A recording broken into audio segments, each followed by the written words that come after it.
ગઈ તારીખ 22/1/2025ના રોજ કાપોદ્રા પોસ્ટે વિસ્તારમાં એક બળાત્કારનો ગુનો બનેલ અને જે ગુનાની ફરિયાદ કાપોદ્રા પોસ્ટે ખાતે તારીખ 10/3/2025ના રોજ રજીસ્ટર કરવામાં આવેલ છે। જે ગુનાના કામે હકીકત એવી છે કે આ કામના ભોગ બનનાર અને ફરિયાદી અને આ કામના આરોપી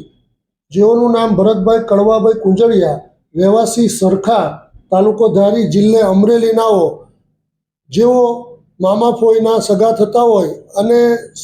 ઉપરોક્ત આરોપી ભુવા તરીકેનું કામ કરતા હોય તેઓએ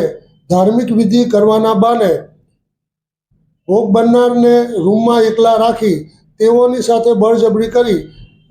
અને તેઓની સાથે દુષ્કર્મ આચરેલ હોય જે અનુસંધાને કાપોદ્રા પોલીસ સ્ટેશન ખાતે ગુનો રજીસ્ટર કરવામાં આવેલ અને આ ગુનાની તપાસ શ્રી MB અવસુરા કાપોદ્રા પોલીસ સ્ટેશનનાઓ કરી રહેલ છે। ઉપરોક્ત ગુનાના કામે આરોપી ભરતભાઈ કડવાભાઈ કુંજળિયાનાઓને આજ રોજ